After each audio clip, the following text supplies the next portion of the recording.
Bonjour, la paracha qu'on lira Be'ezrat Hashem ce Shabbat, parachat Chaye Sarah. Le cours qu'on a fait hier concernant la paracha, là-bas on a posé la question, comment ça se fait que Sarah Imenu, elle est morte au moment qu'Avraham Avinu, il est parti faire le sacrifice de Yitzhak. D'après Rashi, on voit que directement, c'est pas indirect, c'est directement la mort de Sarah est causée à cause du sacrifice de Yitzhak. Mais on sait bien que la Gemara Psachim Pashchet dit que l'homme, il ne faut pas qu'il aura peur de mourir au moment qu'il fait une mitzvah. Pourquoi? Parce qu'on dit que Shlichem mitzvah enam nizokim. Celui qui fait une mitzvah, il ne peut pas avoir du mal au moment qu'il fait la mitzvah. Et ici, on voit qu'Avraham Avinu, il est parti faire le sacrifice de Yitzhak, et c'est la plus grande mitzvah qu'il y a au monde. Et là, Avraham, il a du mal, ça lui cause du mal. Il devient veuve, il perd sa femme. Sa femme aussi, ça lui a causé du mal, elle n'est plus de ce monde. Elle ne peut plus continuer à faire des mitzvot. Alors, comment c'est possible? On a répondu hier que la mort, elle n'est pas causée à cause de la mitzvah. C'est impossible que quelqu'un meure parce qu'il a fait une mitzvah. Seulement, cette personne, elle était tellement tzaddik ou tzadeket qu'elle a eu de la chance de mourir au moment qu'elle a fait une mitzvah. Et là, le salaire, il est beaucoup plus élevé parce que c'est considéré comme si elle a fait un sacrifice, comme c'est marqué dans Gemara Chulin, Dam Nikof Meratzek Korban. C'est-à-dire quoi, Dam Nikof Meratzek Korban? Si par exemple j'ai un bobo dans mon doigt, alors ça s'appelle Dam Nikof, j'ai un bobo.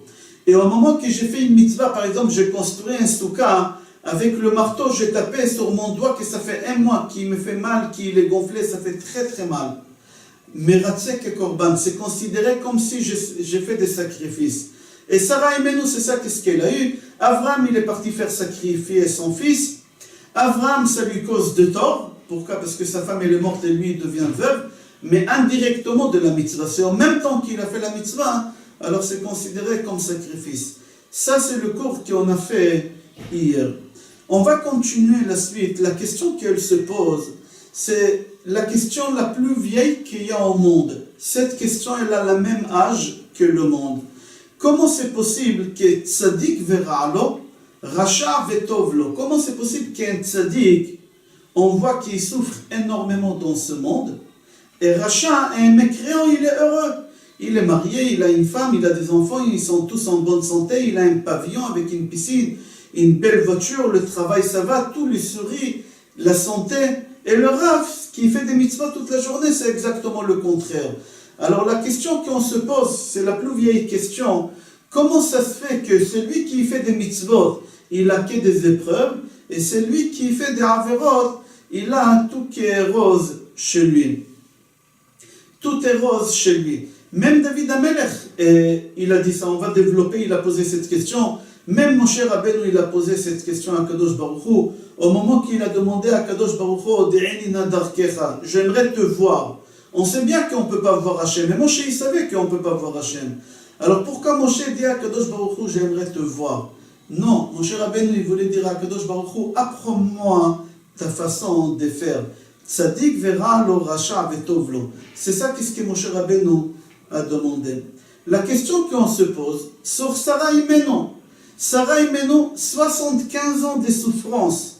Elle est stérile. C'est une souffrance terrible de ne pas avoir des enfants.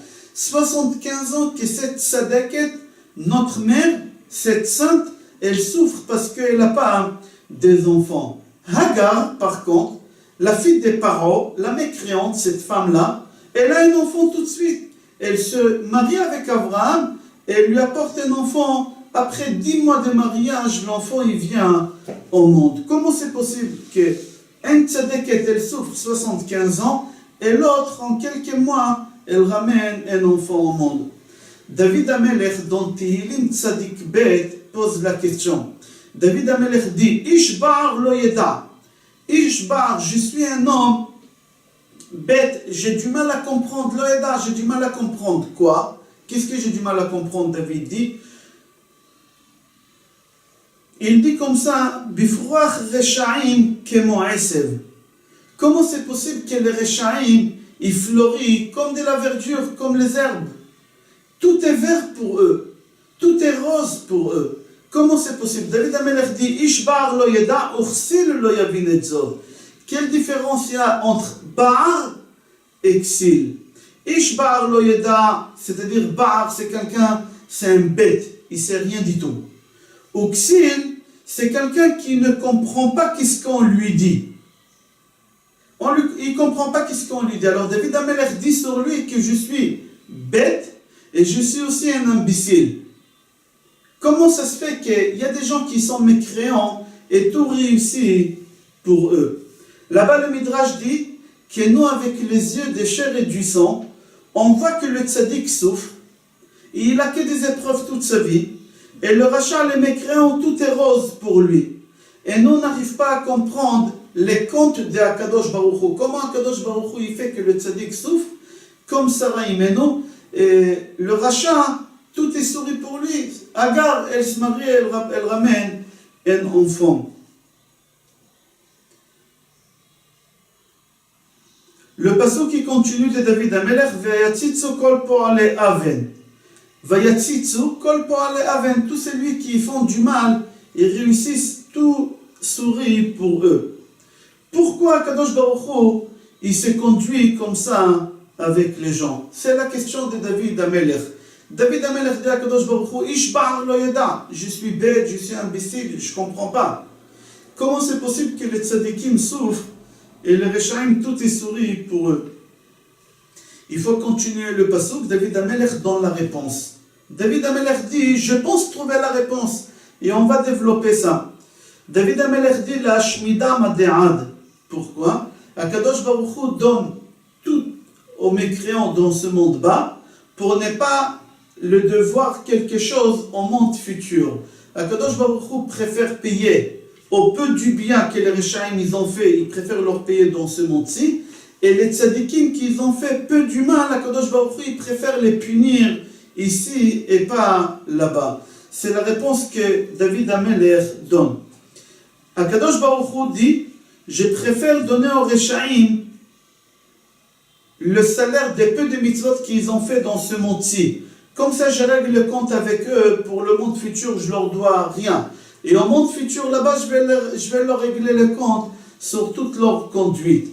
Et les tzadikim, c'est le contraire, Hachem dit. Hachem dit, les tzadikim, ils ont fait peu du mal. Je ne veux pas leur payer du mal en enfer.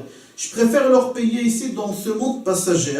Alors, Akadosh Baruch Hu, il donne aux tzadikim des épreuves ici, mais dans le monde futur, il leur donne Olam Shekulo Tov. Il leur donne que du bien au paradis. Et où on voit ça? On voit ça chez Sarah. On voit ça, c'est lui qui a voulu faire une mitzvah. Au moment de faire la soukha, il s'est tapé sur le doigt. Mais nous, avec nos yeux, qui sont des chairs et du sang, notre vision est limitée. Alors nous, on voit seulement le tzaddik et les épreuves.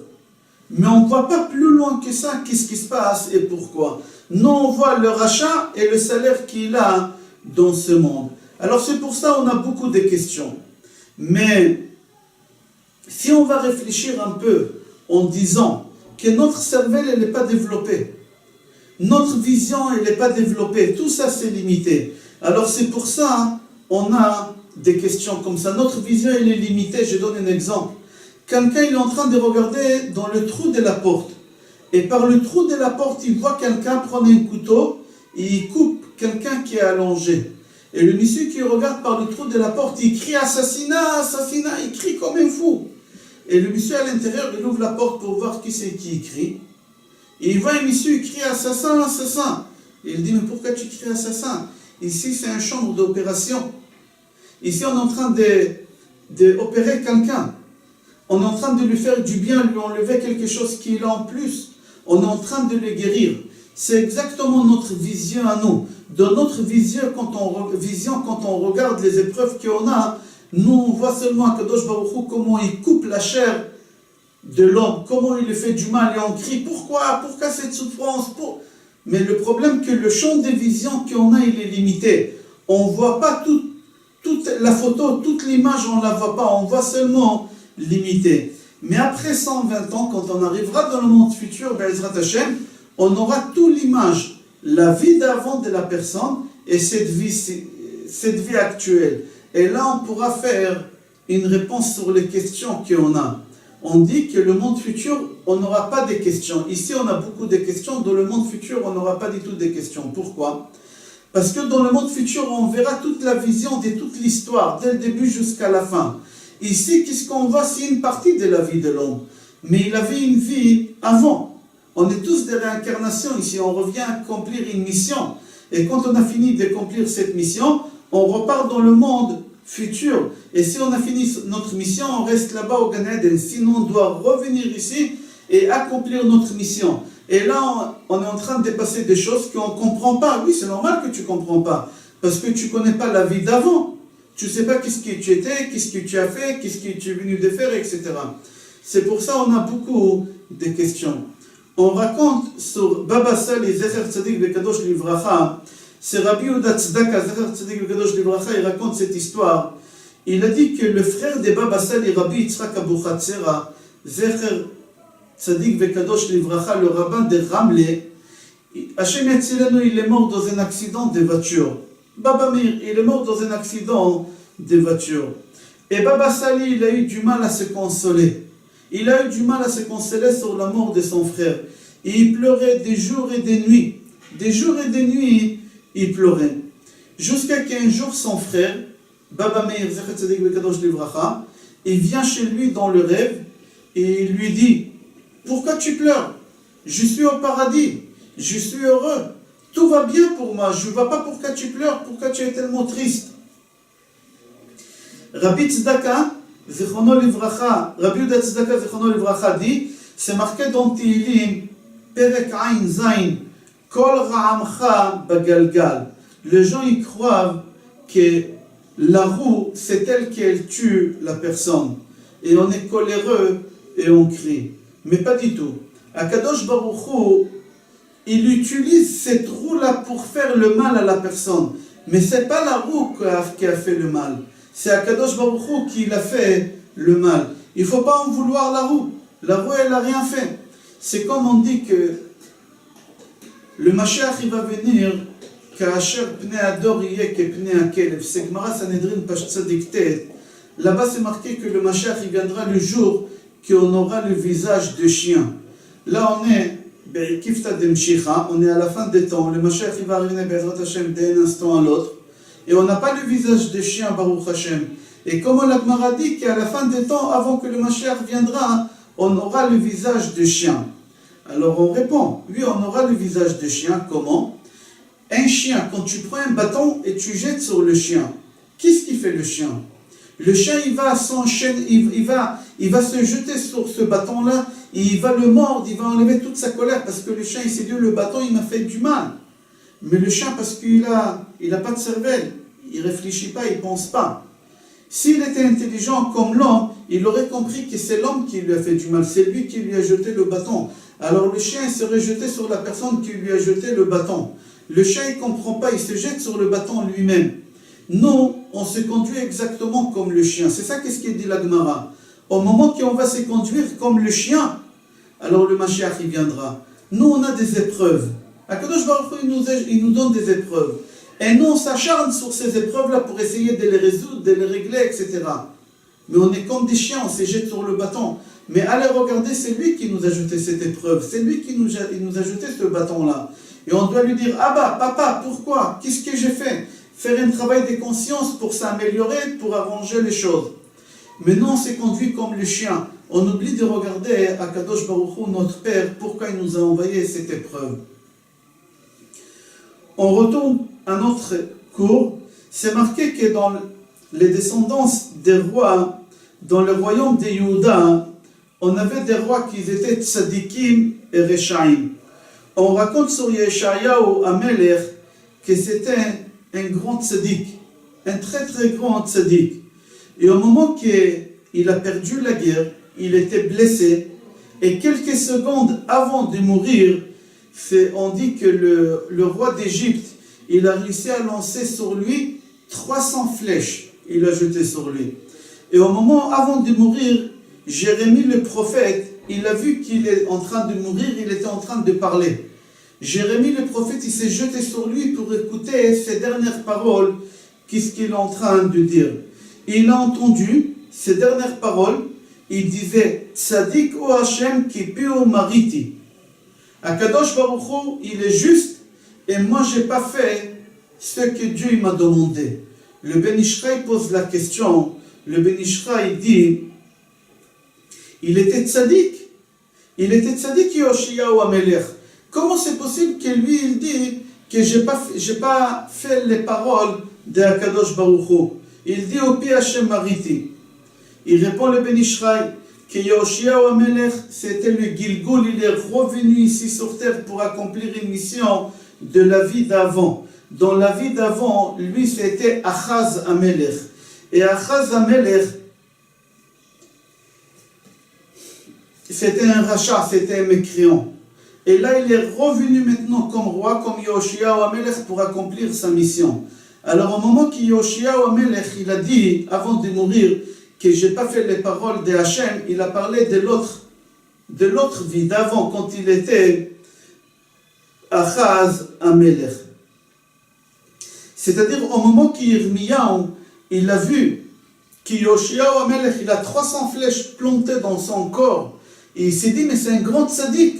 Comment il a eu une mort atroce comme ça? Il n'a pas compris. Mais au moment qu'il a entendu parler, qu'il a dit à Hachem, tzaddik ata Hachem, ou picha marit et Hachem, tu es juste, tout ce que tu m'as fait, tu es juste, mais seulement tu m'as fait ça parce que ta parole, je ne les ai pas faites. C'est-à-dire, le Ben Ishraï dit, lui, il a parlé au moment qu'il était Achaz, dans l'autre génération. Le Admor Mistrobog, il a donné un exemple. Il a dit, c'est comme quelqu'un qui est monté dans le bus. Il est monté dans le bus et il a demandé au chauffeur combien ça coûte de Yerushalayim, par exemple, je donne un exemple, de Yerushalayim jusqu'à Natania. Le chauffeur de bus, il lui a dit, de Yerushalayim jusqu'à Natania, il y a 1h15, 1h30, 10 shekels. Il dit, ah, ça vaut le coup, il lui a donné 10 shekels, il s'est assis. Et les gens montent, ils payent chacun. Et au moment qu'ils ont commencé à rouler, après un quart d'heure, il y a des gens qui ont commencé à descendre. Et lui, il criait sur les gens, il leur disait, mais pourquoi vous descendez? Profitez! Vous avez payé, il reste encore 1h15, profitez à voyager encore pendant 1h15, pourquoi vous descendez après 10 minutes? Les gens, ils l'ont regardé, ils ont dit, mais tu es imbécile, notre station à nous, c'est ici. Alors on descend ici, parce qu'on a fini notre trajet. Notre trajet, il n'a pas besoin de continuer, c'est ici où on habite. Toi, tu habites plus loin, alors toi, tu continues, ton trajet, il est plus long. Et il dit, c'est exactement au moment qu'on voit qu'il y a des gens qui quittent ce monde, alors on se pose des questions, comment c'est possible? À 10 ans, il a quitté ce monde. Lui, à 10 ans, parce que c'est la station, il fallait qu'il descende. Il est venu accomplir une mission, il a fini sa mission. La station, il est là, il n'a pas besoin de continuer plus loin que ça. Il n'a rien à faire là-bas. C'est ici où il habite, c'est ici où est sa maison, c'est ici où est sa mission, il finit. Alors nous, on réfléchit comme ces villageois qui ne comprennent pas parce qu'il a payé jusqu'à Natania. Alors je profite à voyager encore jusqu'à Natania pendant 1h30. Pourquoi vous descendez après un quart d'heure? Restez, profitez. Alors nous, on dit à celui qui a quitté ce monde, qui est jeune, pourquoi Hachem il a pris aussitôt? Il pouvait encore vivre, il était jeune, il était en bonne santé. Pourquoi c'est arrivé? Avec nos yeux des villageois, on pose cette question. Mais si on avait des autres yeux, on l'aurait changé en spirituel, on aurait compris autre chose.